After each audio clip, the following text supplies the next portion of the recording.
नमस्कार, super prime time में आपका स्वागत है। आपके साथ मैं हूं Sumera Khan. Super prime time में हम आपको दिखाएंगे देश दुनिया की हर बड़ी और अहम खबर, वर्ल्ड एक्सक्लूसिव और explosive news stories, world breaking news और वॉर ब्रेकिंग न्यूज जो आ रही है युद्ध के मैदान से। तो शुरुआत वॉर ब्रेकिंग न्यूज के साथ आज सुपर प्राइम टाइम की। जो बड़ी खबर है वो यूक्रेन से। यूक्रेन में रूसी सेना की भीषण बमबारी देखने को मिली है।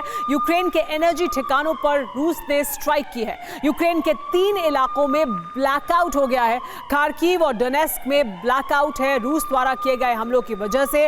निप्रोपेट्रोव्स्क में भी बिजली सप्लाई पूरी तरह से ठप हो गई है। यूक्रेन में रूस ने इस तरह के ताबड़तोड़ हमले किए हैं। रूसी सेना इस वक्त विध्वंसक हमले इसलिए कर रही है क्योंकि पिछले 24 घंटे रूस के लिए सबसे खतरनाक और खौफनाक रहे। इन 24 घंटों में रूस की धरती पर अब तक का सबसे बड़ा बारूदी जलजला आया।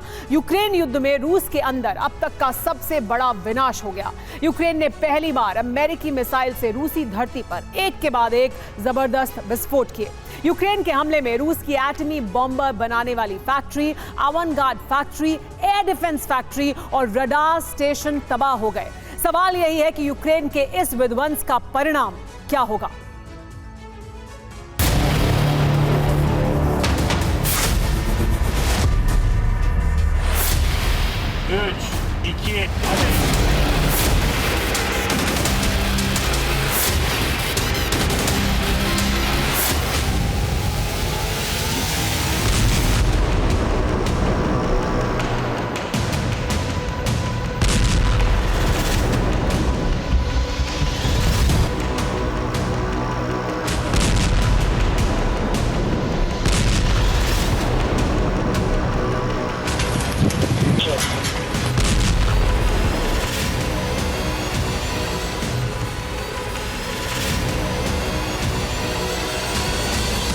Это пизда.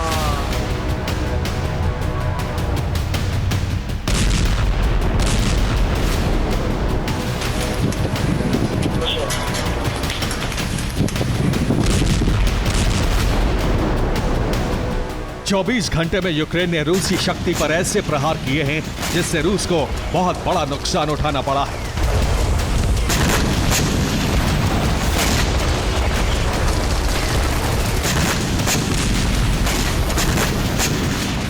रूस के बहुत बड़े क्षेत्र में एक साथ यूक्रेन ने हमलों की झाड़ी लगा दी है।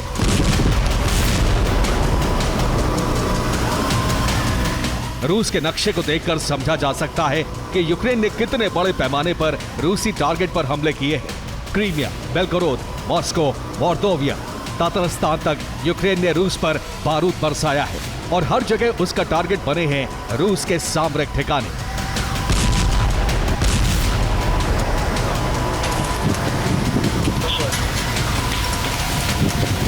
यूक्रेनी ड्रोन फोर्सेस ने बीती रात वोरोनिश पर बड़े ड्रोन हमले किए। यूक्रेनी फोर्सेस ने वोरोनिश के डिस्ट्रिक्ट सेंटर को निशाना बनाया। वोरोनिश के डिस्ट्रिक्ट सेंटर पर ड्रोन विस्फोट से जबरदस्त धमाका हुआ और आग लग गई। रूसी फोर्सेस को बड़े पैमाने पर यहां रेस्क्यू और फायर ऑपरेशन चलाना पड़ा। वोरोनिश डिस्ट्रिक्ट सेंटर में रूसी सेना का कैंप ऑफिस था। यूक्रेन ने इसी को टारगेट बनाकर हमला किया।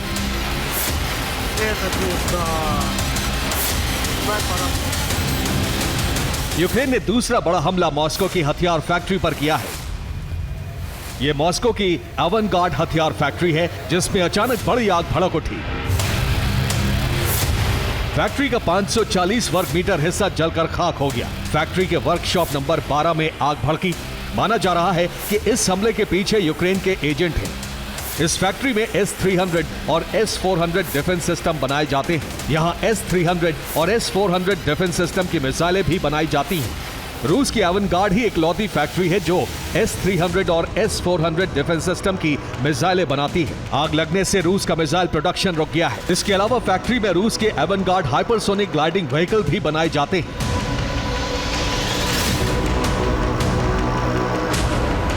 अवनगार्ड रूस की एडवांस्ड हाइपरसोनिक मिसाइल है जिसे दुनिया का कोई डिफेंस सिस्टम नहीं रोक सकता है और परमाणु हमला करने में सक्षम है।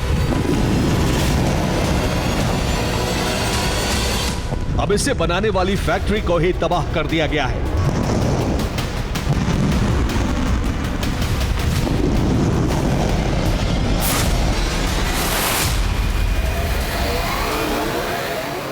बीती रात एक बार फिर यूक्रेन ने क्रीमिया में रूसी सामरिक ठिकाने पर हमले किए। 48 घंटे से लगातार क्रीमिया के जनकोई बेस पर यूक्रेन के हमले जारी हैं।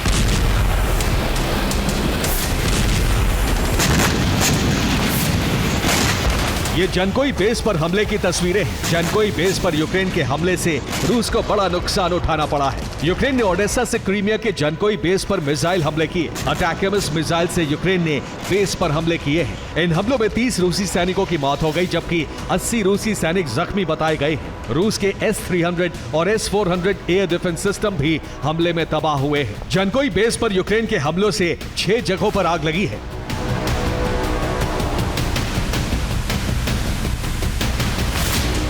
ये रूस के जनकोई बेस की सैटेलाइट तस्वीरें हैं। इन तस्वीरों में रूस के S-300 एयर डिफेंस सिस्टम नजर आ रहे हैं।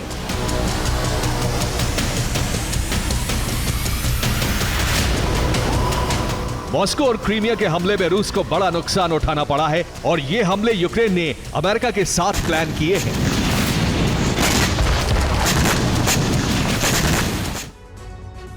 यूक्रेन की मदद के लिए अमेरिका ने क्रीमिया जासूसी ऑपरेशन चलाया। अमेरिका ने क्रीमिया में रूसी एयरबेस की मैपिंग करने के लिए रिपर ड्रोन भेजे। इसके साथ ही यूएस ने टोही हेलीकॉप्टर भी क्रीमिया के करीब भेजे।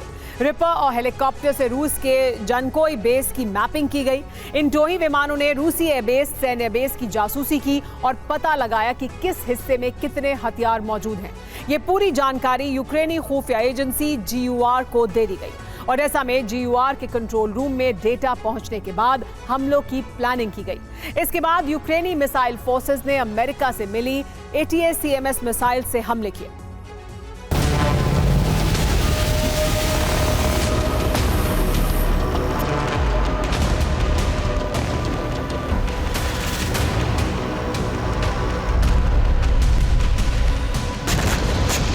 क्रीमिया और मॉस्को पर हमलों के साथ साथ यूक्रेन ने कई और जगहों पर रूस के हथियार बेस को निशाना बनाया है। ये रूस के तातारस्तान प्रांत से आई तस्वीरें हैं, जिनमें एक ड्रोन उड़ता हुआ नजर आ रहा है। इसके बाद तातारस्तान में एक जबरदस्त धमाका होता है। ये यूक्रेन का ड्रोन हमला था। इसके साथ ही यूक्रेन ने मोर्दोविया क्षेत्र में भी हमला किया। मोर्दोविया में यूक्रेन ने कामिकाज़ी ड्रोन से कंटेनर रेडार सेंटर पर हमला किया।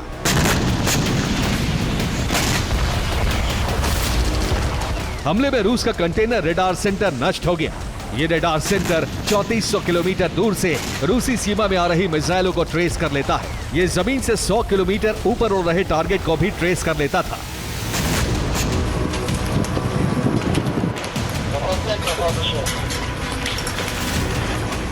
मोर्दोविया यूक्रेन की सीमा से 680 किलोमीटर दूर है और लॉन्ग रेंज ड्रोन से यहां हमला किया गया है।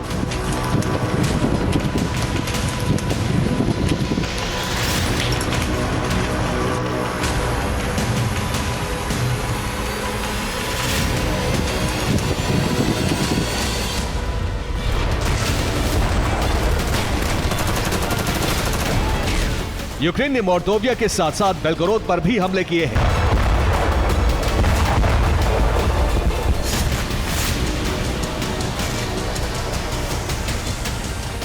रूस ने यूक्रेन के ड्रोन हमले रोकने के लिए एयर डिफेंस सिस्टम का इस्तेमाल किया है।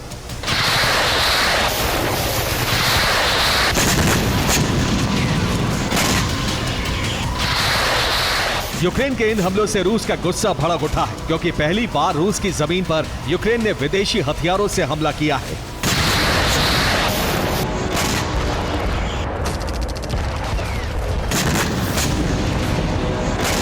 रूस के कई टारगेट पर अटैकम्स मिसाइल से हमले किए गए हैं। ये मिसाइल यूक्रेन को अमेरिका से मिली है। रूस ने कहा है कि विदेशी हथियारों का इस्तेमाल उसकी जमीन पर नहीं होना चाहिए। अगर विदेशी हथियारों से हमला हुआ तो अमेरिका सहित सहयोगी देश रूस का टारगेट होंगे।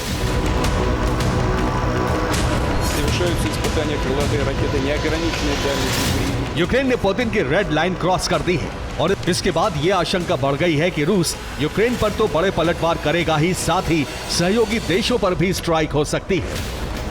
Bureau report, TV9 Bharat.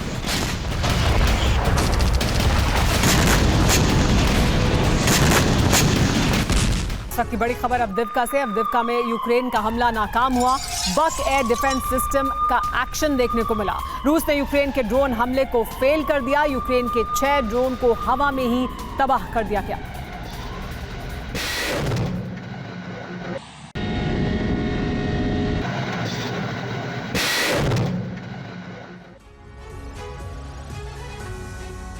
कल यूक्रेनी सेना ने क्रीमिया पर बैलिस्टिक मिसाइलों से हमला बोला। इस हमले में रूस को भारी नुकसान हुआ। इसी का पलटवार करते हुए रूसी सेना ने यूक्रेन के 5 शहरों पर जबरदस्त स्ट्राइक की, मिसाइलों और ड्रोन से ताबड़तोड़ हमले किए और अब पुतिन के टारगेट पर उत्तर पूर्वी यूक्रेन का वो इलाका है जो कीव के बाद यूक्रेन का दूसरा सबसे बड़ा शहर है, जिसे यूक्रेन की हेरिटेज सिटी के नाम से भी जाना जाता है। ऐसे में सवाल यह है कि आखिर यूक्रेन के उस ऐतिहासिक शहर पर क्यों और कैसे कब्जा करना चाहते हैं पुतिन। देखिए इस रिपोर्ट में।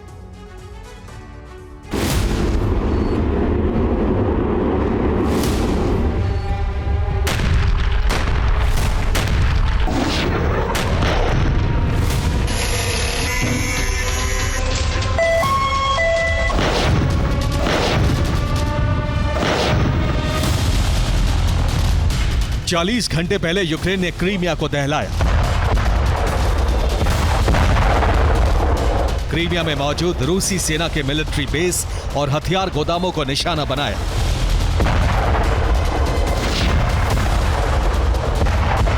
सिर्फ क्रीमिया ही नहीं बल्कि यूक्रेनी सेना ने रूस के समारा रिज में मौजूद एयरफील्ड पर भी ड्रोन स्ट्राइक की।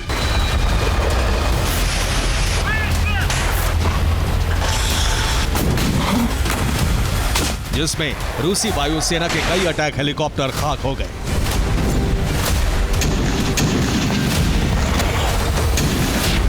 मगर यूक्रेन के इस हमले के बाद पुतिन सेना ने इतने विनाशक अंदाज में प्रतिशोध लिया जिसके बाद यूक्रेनी सरजमी बारूद से थर्रा गई, क्योंकि रूसी डिफेंस ने आत्मघाती ड्रोन और घातक मिसाइलों से यूक्रेन के अलग अलग ठिकानों पर तबाही मचाई।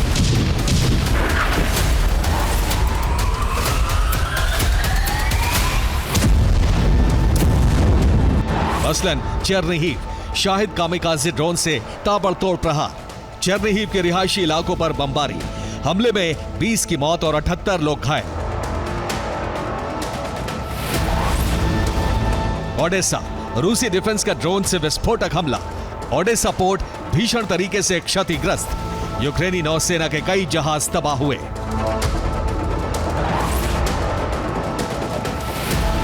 कीव शाहिद 131-136 ड्रोन से सीरियल अटैक, कीव में मौजूद होटल पर रूस की ड्रोन स्ट्राइक, होटल यूक्रेनी सेना के अफसरों का सीक्रेट ठिकाना, हमले में 18 से ज्यादा यूक्रेनी अफसरों की मौत।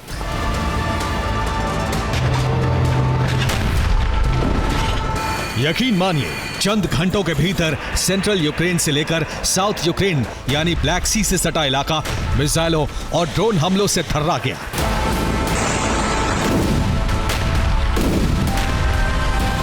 लेकिन यह तो पुतिन के इंतकाम का महज छोटा सा ट्रेलर है।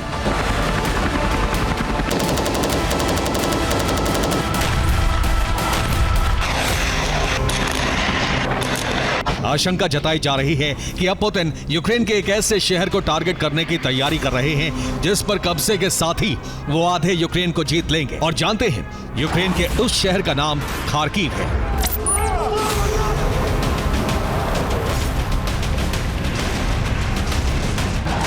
जो कि दक्षिण पूर्वी इलाके में आता है।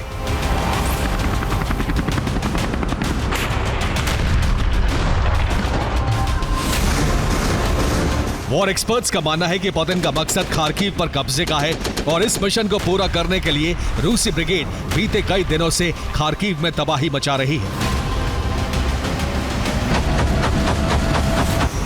वहीं दावा यह भी किया जा रहा है कि खार्किव जीतने के लिए पुतिन ने 3 लाख सैनिकों को यूक्रेन की तरफ डिप्लॉय कर दिया है। आखिर क्यों, यह भी आपको बताते हैं।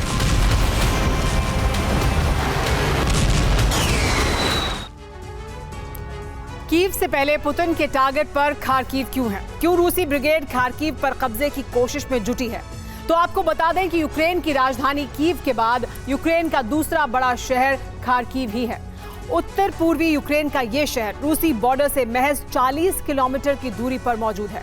रूसी डिफेंस का दावा है कि खार्किव रीजन से ही यूक्रेनी सेना बेलगोरोद, कुर्स्क और ब्रियांस्क पर ताबड़तोड़ हमले को अंजाम देती है। और सबसे अहम बात यह कि खार्किव में यूक्रेनी आर्म्ड फोर्स का सबसे बड़ा मिलिट्री बेस और हथियार गोदाम है। ऐसे में खार्किव पर कब्जे के साथ ही रूस अपने सरहदी इलाकों पर हमले को रोकने में कामयाब हो जाएगा। वहीं खार्किव पर कंट्रोल के साथ ही यूक्रेन के करीब 80% उत्तरी पूर्व इलाके पर रूस का कंट्रोल हो सकता है।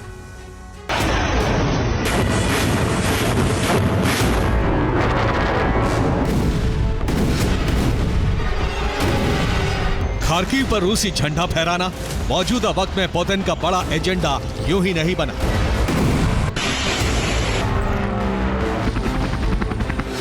दरअसल खार्किव पर कंट्रोल से सीधे तौर पर रूस को 2 फायदे होंगे। एक तो यूक्रेन की तरफ से हमले खत्म हो जाएंगे, वहीं खार्किव फ्रंट से पुतिन कीव पर चढ़ाई भी कर सकते हैं। सेंट्रल यूक्रेन में बड़े हमले को अंजाम दे सकते हैं। लिहाजा इसी कड़ी में रूस की तरफ से खार्किव पर हमले की शुरुआत भी हो चुकी है।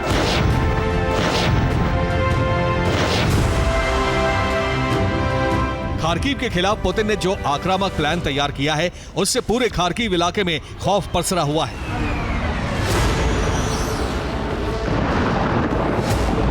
खार्किव के मेयर भी रूसी हमले के डर से सहमे हुए हैं।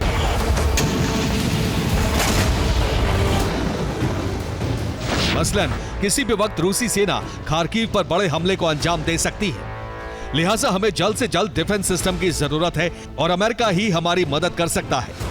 खार्किव को रूस के हमले से बचा सकता है, वरना पुतिन की सेना खार्किव को अलेप्पो बनाने में वक्त नहीं लगाएगी।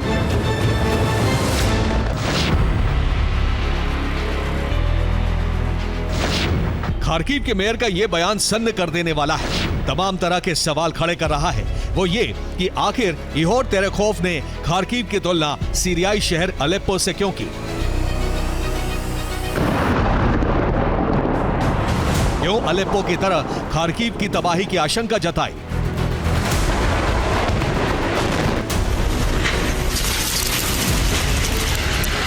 तो आपको बता दें कि अलेप्पो की तरह खार्किव यूक्रेन का ऐतिहासिक शहर है। हेरिटेज साइट के चलते खार्किव बड़ा टूरिस्ट हब भी है। साल 1934 से पहले खार्किव यूक्रेन की राजधानी थी। खार्किव यूक्रेन का बड़ा औद्योगिक केंद्र माना जाता है। यूक्रेन के कई बड़े एनर्जी संयंत्र खार्किव शहर में मौजूद हैं। जिस तरह सीरिया में मौजूद अलेप्पो की गिनती दुनिया के ऐतिहासिक शहरों में होती थी, अलेप्पो को यूनेस्को ने वर्ल्ड हेरिटेज साइट तक घोषित कर रखा था। मगर 2012 में सीरिया में जब सिविल वॉर का आगाज हुआ और सीरिया का खूबसूरत शहर अलेप्पो तहस नहस हो गया, ठीक इसी तरह रूस भी खार्किव को तबाह कर सकता है। वहीं दूसरी तरफ रूस के लिए खार्किव सामरिक दृष्टि से काफी महत्वपूर्ण है। इसे ही जीतने के साथ पुतिन कीव पर कब्जे की तैयारी कर सकते हैं, क्योंकि खार्किव में रूसी मूल के लोगों की तादाद भी ज्यादा है।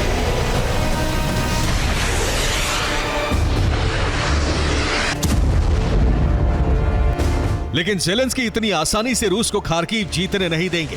भले ही रूस खार्किव में तबाही मचा रहा है, मगर रूसी हमलों को रोकने के लिए और प्रचंड पलटवार करने के लिए ज़ेलेंस्की ने भी मोर्चा संभाल लिया है। दावा किया जा रहा है कि खार्किव को बचाने के लिए जल्द ही नेटो में बड़ी बैठक होने वाली है। मुमकिन है खार्किव पर रूसी हमले को नाकाम करने के लिए America patriot missile defence system की भी तैनाती कर दे। अब यह देखना होगा कि खार्किव को लेकर जो जंग छिड़ी है, उस पर रूसी अटैक की जीत होती है या फिर यूक्रेन का डिफेंस मजबूत खार्किव के किले को अभेद्य रखेगा। Bureau report, TV9 Bharatvarsh.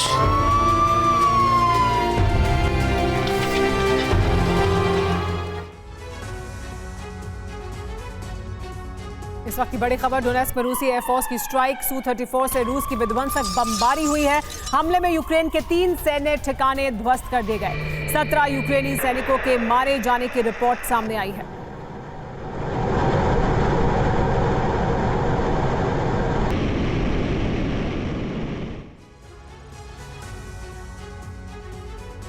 America लगातार मना कर रहा है, जबकि इजराइल जिद पर अड़ा है कि ईरान पर हर हाल में हमला करेगा। लेकिन बेंजामिन नेतन्याहू का संकट खत्म नहीं हुआ है, क्योंकि अब हमास की कैद में बंधक मुसीबत बन गए हैं। अगर इजराइल हमला करता है तो हमास बंधकों को मार सकता है। दूसरी तरफ ईरानी जासूस इजराइल में जा घुसे हैं, जो इजराइल के डिफेंस सिस्टम को फेल करने का मंसूबा पाले हुए हैं। अमेरिका भी हमले से कदम पीछे खींच रहा है। अब सवाल ये उठ रहा है कि क्या अकेला पड़ता जा रहा है इजराइल? ईरान का मुकाबला करने का दमखम रखता है क्या?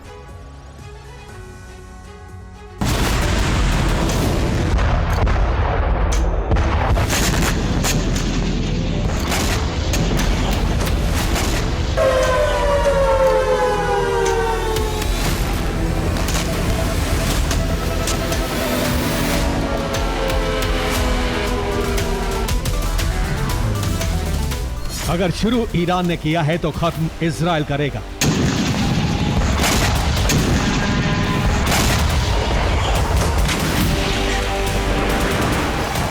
अब ना तो इजराइल अमेरिका की सुन रहा है, ना ही संयुक्त राष्ट्र की।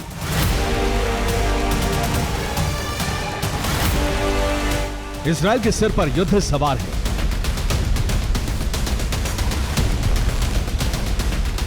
उसे चाहिए सिर्फ बदला, बदला और बदला।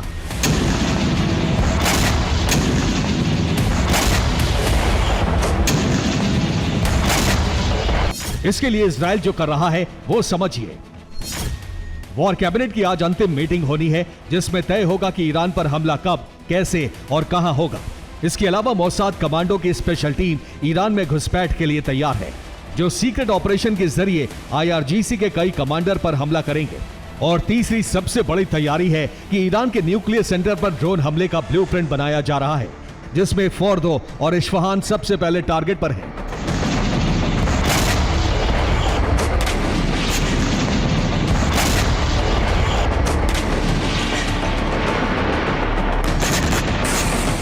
चौदह अप्रैल के हमले के तुरंत बाद इंटरनेशनल एटॉमिक एनर्जी एजेंसी ने भी संयुक्त राष्ट्र में बताया था कि इजराइल पलटवार कर सकता है और ईरान के एटमी सेंटर पर हमला उसकी लिस्ट में शामिल है। इसके लिए इजराइल अमेरिकी सैटेलाइट से एटमी सेंटर की मॉनिटरिंग करा रहा है।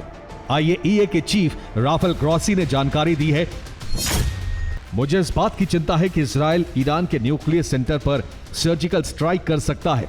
ईरान को भी इसकी भनक है।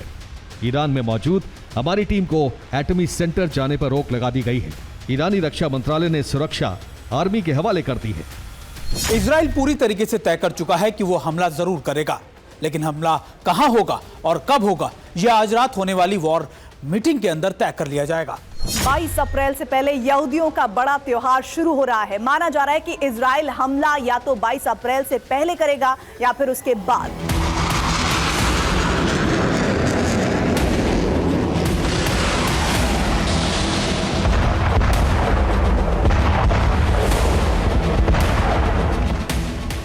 और इसके लिए रणनीति बन चुकी है, लेकिन सबसे बड़ा चैलेंज हमास की कैद में बंधक है, जिन्हें हमास मार सकता है। ईरान ने हमास से कह भी दिया है, हमला हो तो बंधकों को जिंदा ना छोड़ा जाए। यानी बेंजामिन बदला लेने आगे बढ़े तो बंधकों की कुर्बानी देनी पड़ सकती है। इजराइल पर हमले के बाद से ईरान बहुत खुश है। सेना दिवस मनाया जा रहा है। इजराइल और अमेरिका के खिलाफ पोस्टर लहराए जा रहे हैं, जबकि इस बीच ईरान एक सीक्रेट तैयारी भी कर रहा है।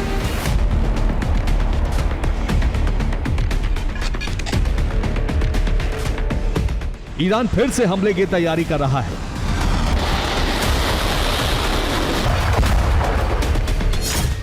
सात अक्टूबर से भी ज्यादा खतरनाक हमला ईरान कर सकता है। इसके लिए इजरायली डिफेंस सिस्टम को फेल कराने की प्लानिंग है। ईरान के जासूस इजराइल में जा घुसे हैं, जो इजरायली डिफेंस सिस्टम को डीएक्टिव करने के मिशन पर काम कर रहे हैं। दूसरी तरफ ईरान की साइबर एक्सपर्ट्स की टीम इजरायली डिफेंस सिस्टम को हैक करने की तैयारी में है। साइबर अटैक ठीक उसी वक्त होगा जब ईरान के मिसाइल और ड्रोन इजराइल के इलाके में घुसपैठ करने के लिए तैयार हो जाएंगे। अगर डिफेंस सिस्टम फेल हो गया तो मिसाइल और ड्रोन के अलावा ईरानी प्रॉक्सी इजराइल में 7 अक्टूबर से भी ज्यादा तबाही मचा सकते हैं।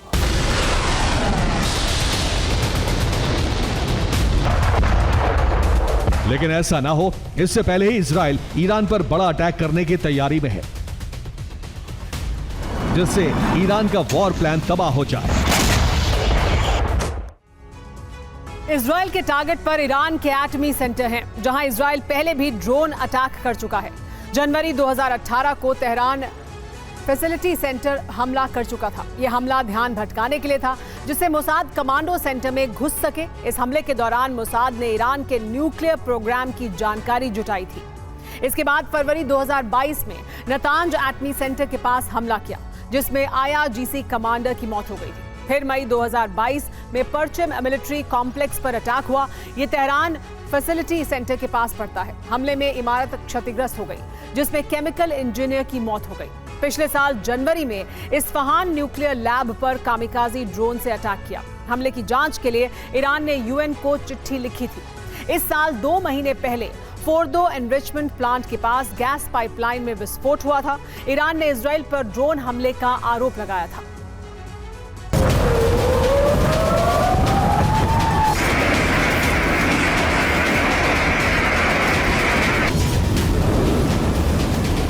हालांकि 14 अप्रैल के हमले के बाद इजराइल ने दावा किया था कि ईरान के 99% हमले नाकाम हो गए, लेकिन बाद में कई न्यूज रिपोर्ट में इजराइल में हमले और वहां गिरी मिसाइल की तस्वीरें सामने आई। हालांकि इतना तय है कि जितना विध्वंसक हमला ईरान ने सोचा था, वैसा हमला नहीं हो पाया। यानी ईरान की कुछ मिसाइलें और ड्रोन ही इजराइल के 3 लेयर डिफेंस सिस्टम को भेद पाए। और इसकी तैयारी ईरान भी कर रहा है, जबकि इजराइल तो हमले का खुला ऐलान कर चुका है।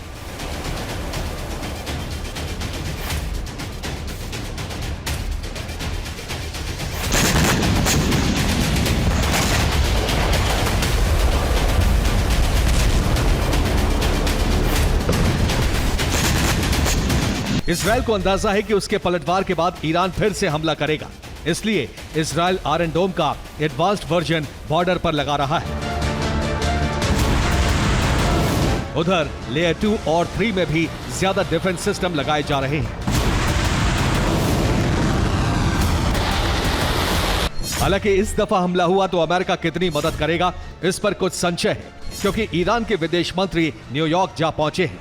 UNSC की मीटिंग में ईरान ने दावा किया है कि हमले से पहले और बाद में अमेरिका को जानकारी दी थी।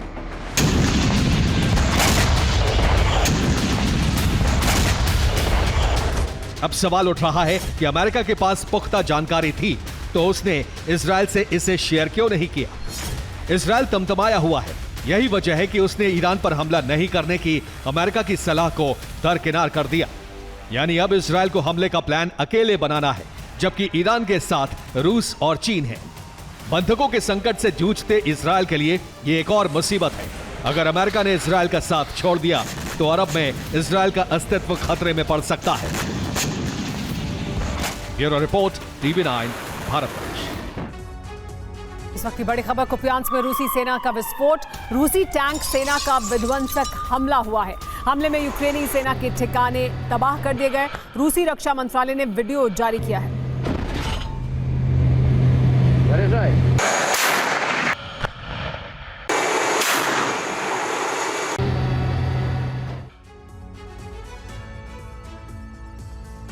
पुतिन खुद एक सीक्रेट एजेंट रह चुके हैं, इसीलिए रूस में उनके शासनकाल में खुफिया तंत्र लगातार मजबूत होता गया।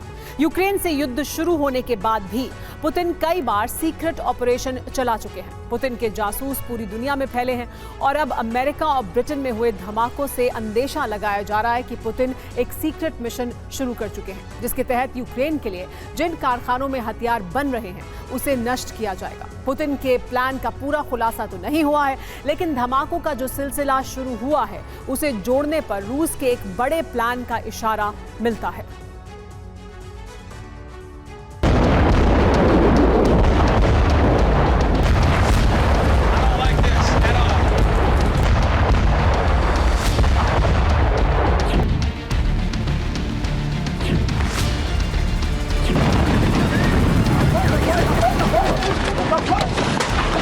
न ऐसी कोई मिसाइल दागी गई, ना ब्रिटेन के रडार से कोई सिग्नल मिला।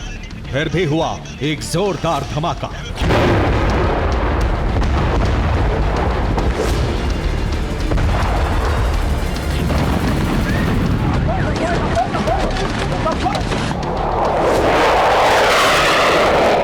बुधवार को रूस के एक फाइटर जेट ने टेक ऑफ किया। घातक बम से लैस एयरक्राफ्ट की मंजिल थी यूक्रेन और मिशन था हवाई हमला।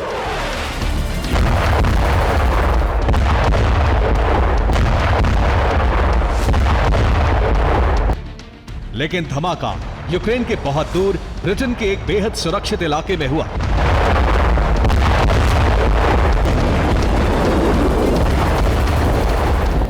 यूरोप में रूस का सबसे प्राइम टारगेट ब्रिटेन अचानक धमाके से दहल उठा।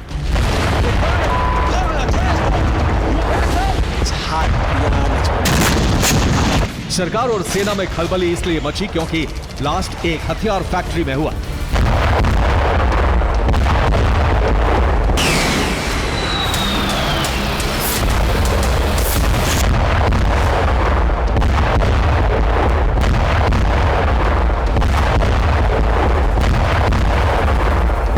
दुनिया के कई देश इसे आसानी से हादसा मानने को तैयार नहीं हैं, क्योंकि धमाके की वजह का खुलासा नहीं हुआ है।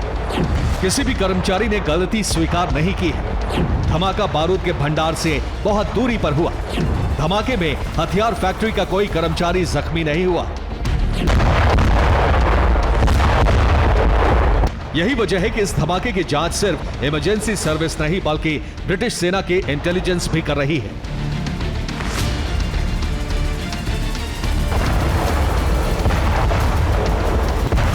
ब्रिटेन का इस वक्त सबसे बड़ा दुश्मन रूस है। कई रिपोर्ट्स में दावा किया जा चुका है कि पुतिन ब्रिटेन से बदला लेने की प्लानिंग कर रहे हैं।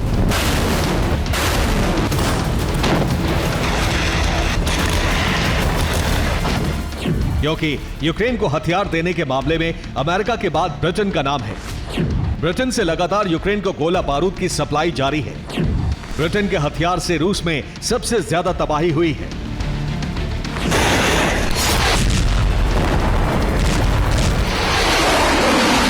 क्रीमिया में धमाके हो या फिर बेलगोरोद में, रूस में ब्रिटिश स्टॉर्म शैडो मिसाइलों से सबसे ज्यादा नुकसान हुआ है।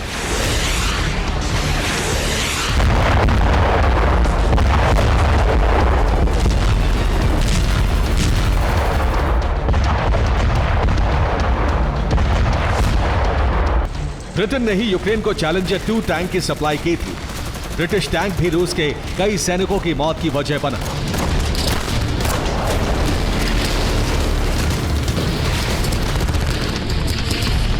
यही वजह है कि ब्रिटेन के हथियार फैक्ट्री में धमाके को पुतिन का सीक्रेट ऑपरेशन भी माना जा रहा है। पहले आपको बताते हैं कि हुआ क्या। तारीख 17 अप्रैल, दिन बुधवार, वक्त सुबह के 10:49। ग्लासकोट के प्लांट में धमाका हुआ। फैक्ट्री में शेल में विस्फोटक भरा जाता है। BAE सिस्टम ब्रिटेन की बड़ी हथियार फैक्ट्री है।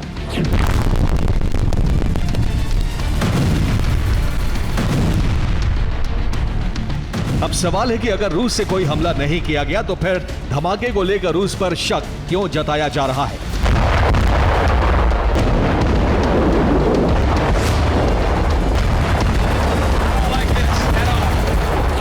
वजह पुतिन की वो आर्मी जो वर्दी नहीं पहनते, जो हाथों में बड़े बड़े हथियार लेकर नहीं चलते, जिनकी पहचान भी सीक्रेट है और काम करने का तरीका भी। सिर्फ रूस की सेना ही ताकतवर नहीं बल्कि रूस की खुफिया एजेंसियां भी बेहद शक्तिशाली हैं। रूस के पास सिर्फ घातक हथियार नहीं बल्कि शातिर जासूसों की भी फौज है। और इससे भी अहम है पुतिन का अनुभव। पुतिन KGB खुफिया एजेंसी के एजेंट थे। पुतिन को 15 साल जासूसी का अनुभव है। पुतिन ने विदेश में कई ऑपरेशन को अंजाम दिया। पुतिन सीक्रेट एजेंट और मिशन को बखूबी समझते हैं।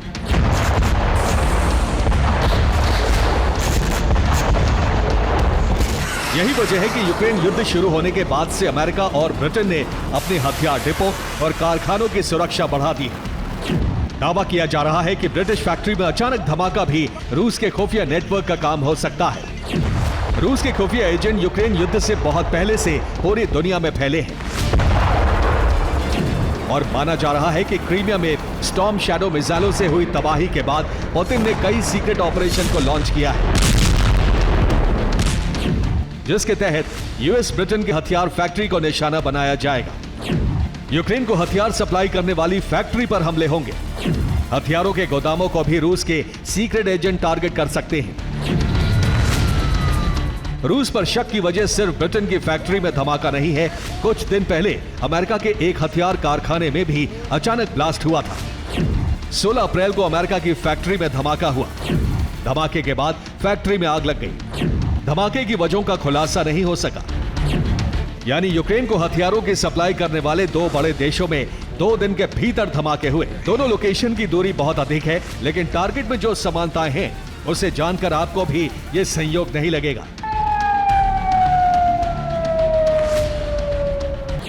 अमेरिका में जहां हमला हुआ वो हथियार बनाने की फैक्ट्री है।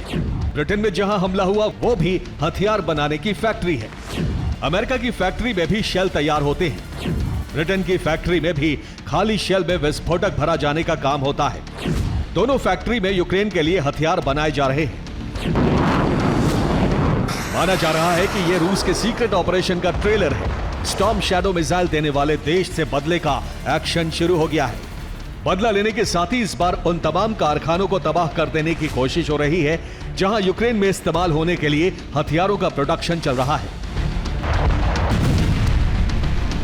Bureau report, TV9 Bharatvarsh.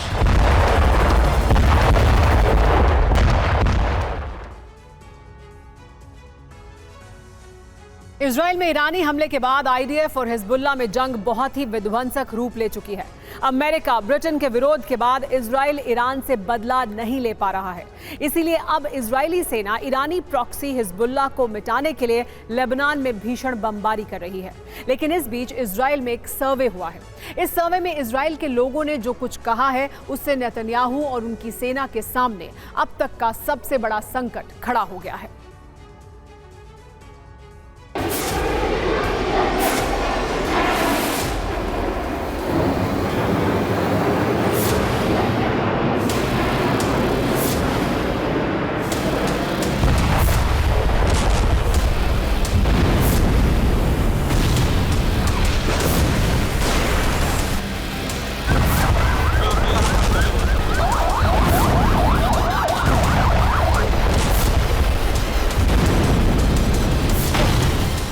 ये वो बारूदी बवंडर है जिसमें ईरान का सबसे बड़ा प्रॉक्सी हिजबुल्लाह तबाह होता जा रहा है।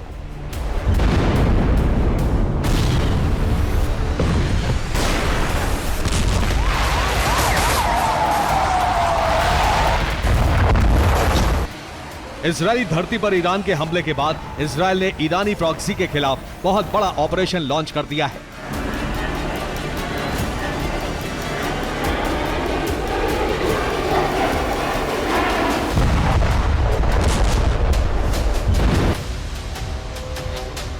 लेबनान में विनाश का यह दहलाने वाला दृश्य आईडीएफ के उसी अभियान का परिणाम है।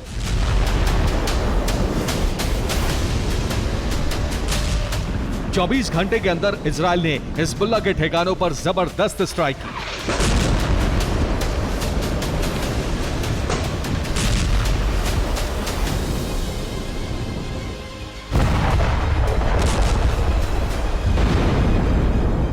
आईडीएफ के मुताबिक इजरायली एयरफोर्स ने लेबनान के 6 इलाकों में हवाई हमले किए। टारगेट पर हिजबुल्लाह के ठिकाने, missile launch site, rocket launch pad और एयर डिफेंस सिस्टम थे। इजरायली हमले में हिजबुल्लाह को बहुत बड़ा नुकसान पहुंचा है। उसके कई ठिकाने और मिसाइल लॉन्च साइट तबाह हो गए। उत्तर पूर्वी लेबनान में भी इजरायली एयरफोर्स ने जबरदस्त बमबारी की। यहां आईडीएफ ने हिजबुल्लाह के एयर डिफेंस सिस्टम को हिट किया। हिजबुल्लाह के कई एयर डिफेंस तहस नहस हो गए।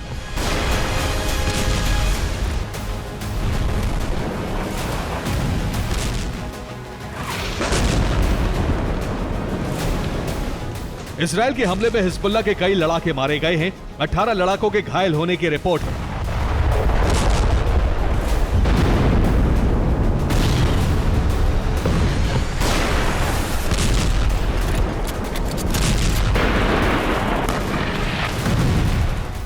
इजरायल ने हिजबुल्लाह के ठिकानों को इसलिए तबाह किया क्योंकि हिजबुल्लाह ने इजरायली सैन्य बेस को फिर से टारगेट किया।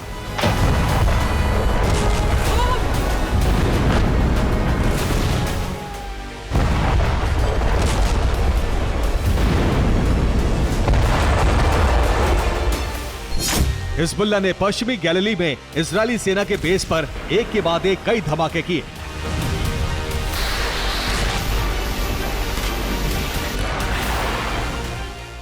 इतना ही नहीं, हिजबुल्लाह ने इजराइल के मिलिट्री साइट पर ड्रोन से विध्वंसक हमला किया। हमले में आईडीएफ के कई सैनिक खत्म हो गए।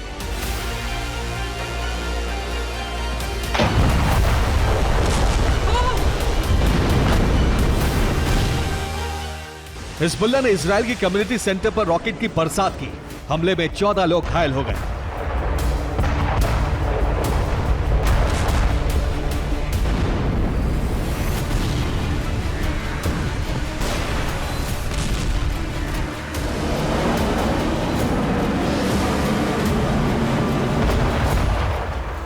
हिजबुल्लाह के इन्हीं हमलों से गुस्साई आईडीएफ लेबनान में घातक एयर स्ट्राइक कर रही है। इजराइल ने हिजबुल्लाह पर हमले इसलिए भी तेज कर दिए हैं क्योंकि ईरान के हमले के बाद नेतन्याहू और उनकी सेना पर दबाव बहुत बढ़ गया है।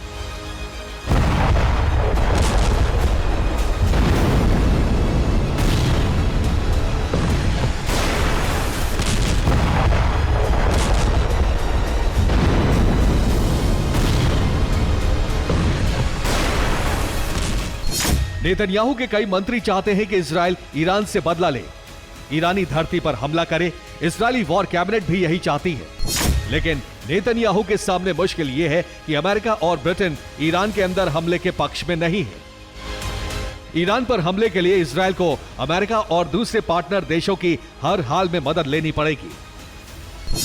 ईरान और इजराइल के बीच 1500 किलोमीटर का फासला है। किसी भी तरह के हवाई हमले के लिए इजराइल को जॉर्डन, इराक और सीरिया के हवाई क्षेत्र का भी इस्तेमाल करना पड़ेगा।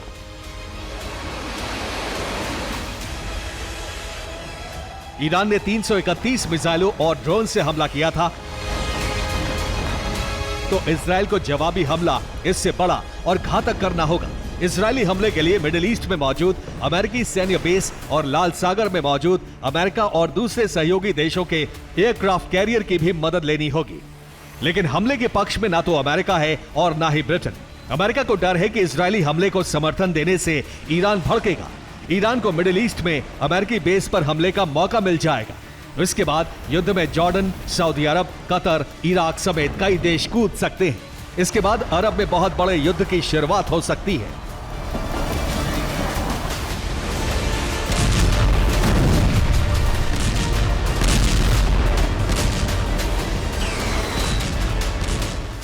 नेतन्याहू और उनकी सेना के सामने सबसे बड़ी चुनौती उनकी जनता बन गई है। इजराइल के लोग भी नहीं चाहते कि इजराइल ईरान पर हमला करे।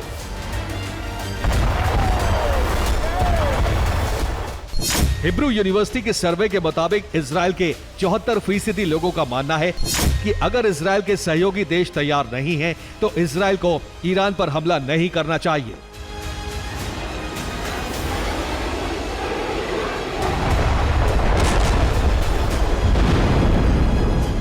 मतलब ये कि नेतन्याहू पसोपेश में है। फिलहाल ईरान पर हमला नहीं कर पा रहे हैं, इसीलिए ईरान के सबसे बड़े प्रॉक्सी संगठन हिजबुल्लाह की कमर तोड़ने की कोशिश कर रहे हैं।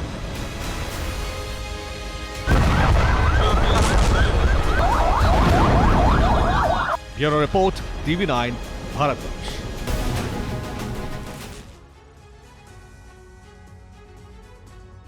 एआई यानी आर्टिफिशियल इंटेलिजेंस का आविष्कार इंसानों की जिंदगी आसान बनाने के लिए किया गया था, मगर अब इसी एआई की मदद से रूसी डिफेंस यूक्रेन में बारूदी कोहराम मचाएगी, यूक्रेनी सेना के जवानों का लहू बहाएगी और यूक्रेन पर रूसी झंडा लहराएगी। दरअसल रूस ने मानव रहित सेना की ऐसी टुकड़ी तैयार की है जिसमें टैंक, ड्रोन से लेकर लड़ाके तक शामिल हैं। आखिर कितनी घातक है पुतिन की एआई ब्रिगेड, देखिए इस रिपोर्ट में।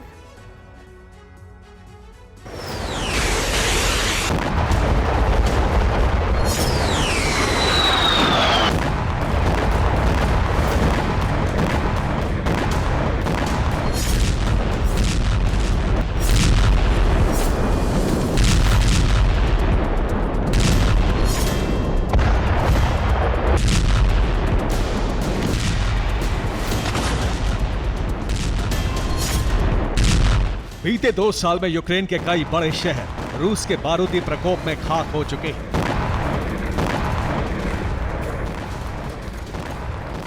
बाख्मुत, अवदीव्का, बूचा और मारियोपोल जैसे इलाकों में तबाही के साथ साथ भीषण नरसंहार भी हुआ।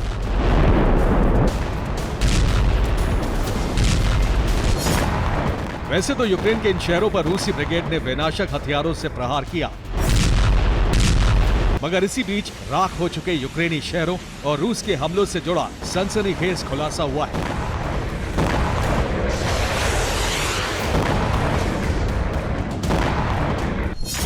वो ये कि रूसी डिफेंस ने एआई आर्मी के जरिए यूक्रेनी इलाकों में तबाही मचाई, आर्टिफिशियल इंटेलिजेंस से चलने वाले हथियारों का इस्तेमाल किया, जिनमें रोबो टैंक, ड्रोन और एआई से ऑपरेट होने वाले कमांडो शामिल थे।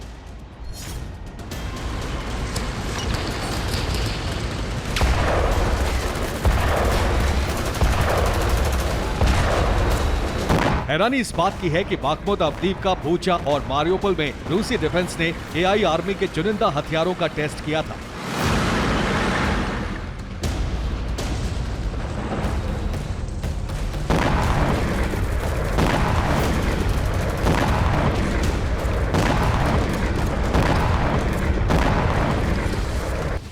मगर अब दावा किया जा रहा है कि जल्द ही यूक्रेन के खिलाफ पुतिन की एआई सेना अब तक के सबसे भीषण मिलिट्री ऑपरेशन का आगाज कर सकती है।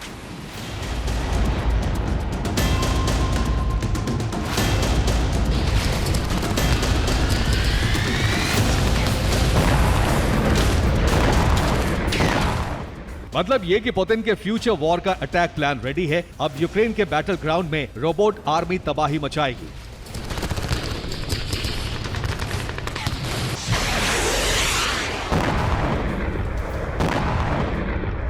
रोबो ब्रिगेड यूक्रेनी लड़ाकों का खून बहाएगी। इसके अलावा रूस की ये मानव रहित सेना यूक्रेन के सैन्य ठिकानों और मिलिट्री बेस को भी निशाना बनाएगी।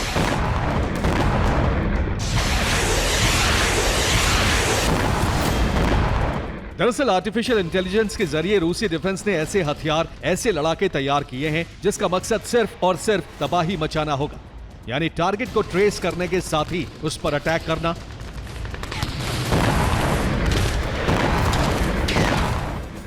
दावा तो यहां तक किया जा रहा है कि एआई आर्मी के लिए रूस ने एआई कंट्रोल रूम भी तैयार किया है, जहां इंसान नहीं बल्कि मशीनों के जरिए रोबो टैंक, ड्रोन और लड़ाकों को लड़ने का ऑर्डर मिलेगा।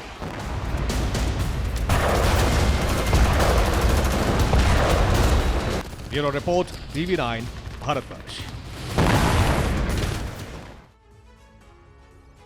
किम जोंग की घातक मिसाइलों की चर्चा पूरी दुनिया में है, लेकिन अब दुनिया को नॉर्थ कोरिया में बनी कलम से भी डर लगेगा। एक अमेरिकी रिपोर्ट में जानकारी सामने आई है कि किम जोंग कई तरह के बायोलॉजिकल हथियार बना चुके हैं। दुश्मनों को तबाह करने के लिए किम घातक वायरस और बैक्टीरिया फैला सकते हैं। वायरस को दूसरे देशों में फैलाने के लिए स्प्रे और कलम का इस्तेमाल हो सकता है।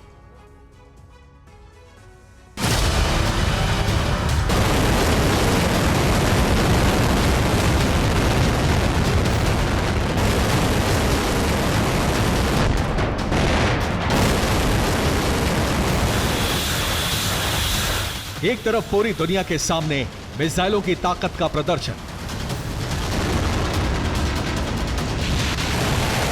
तो दूसरी तरफ सीक्रेट तहखानों में तबाही लाने वाले अदृश्य हथियारों का प्रोडक्शन।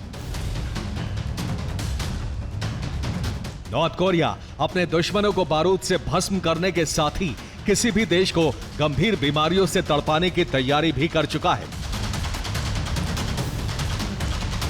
अब दुनिया किम की मिसाइलों से ही नहीं बल्कि नॉर्थ कोरिया में बनी पेन से भी डरेगी।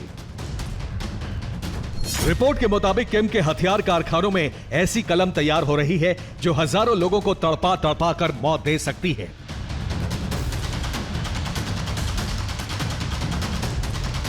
अमेरिकी खुफिया एजेंसी के मुताबिक नॉर्थ कोरिया अब मिसाइलों की जगह घातक बायोलॉजिकल हथियारों का जखीरा बढ़ा रहा है। रिपोर्ट के मुताबिक किम कोरोना जैसे घातक वायरस बना रहा है। प्रयोगशाला में कई घातक बैक्टीरिया तैयार हैं। दुनिया में फैलाने के लिए स्प्रे कलम में इन्हें भरा जाएगा। यानी किम जोंग अपने जिन दुश्मनों को बारूदी धमाकों से बर्बाद नहीं कर सकेगा, वहां गंभीर बीमारियां फैलाकर तबाही लाई जाएगी। बार बार एटम बम की धमकी देने वाला किम जोंग विध्वंस की ऐसी खौफनाक तैयारी कर रहा है जो बेहद डरावना है। कोई जरूरी काम हो या फिर कोई मेडिकल इमरजेंसी, इसके लिए दफ्तर से छुट्टी मिल जाती है। लेकिन कभी सुना है कि मूड खराब होने के लिए छुट्टी मिले? अब चीन की एक कंपनी ने कर्मचारियों का मन दुखी होने पर भी साल में 10 दिन की छुट्टी देने का ऐलान कर दिया है।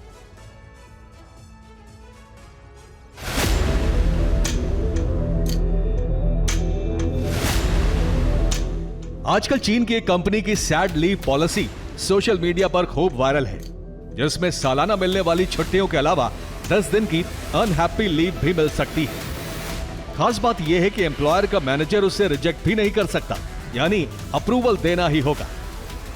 साथ ही अगर कोई कर्मचारी दुख की स्थिति में काम करने आता है तो उसे कंपनी की तरफ से 5000 युआन दिए जाएंगे। इसके अलावा अगर कर्मचारी को ग्राहकों के गलत व्यवहार का सामना करना पड़ता है, जिससे उसका मन दुखी हो जाता है, तो भी 5000 युआन दिए जाएंगे। सैड लीव और ऑन स्पॉट दुखी भत्ते की पॉलिसी चीन की कंपनी यूडोंग लेकर आई है। सुपरमार्केट इंडस्ट्री में इस कंपनी की रिटेल चेन है। 1995 से शुरू हुई कंपनी के हेनान प्रोविंस में ही 12 स्टोर है। यूडोंग कंपनी के मैनेजमेंट का कहना है कि कर्मचारी उनके लिए एसेट की तरह है। ऐसे में उनकी खुशी का ख्याल रखना हमारी जिम्मेदारी है, इसलिए सैड लीव पॉलिसी लाई गई है। Bureau report, TV9, Bharatvarsh.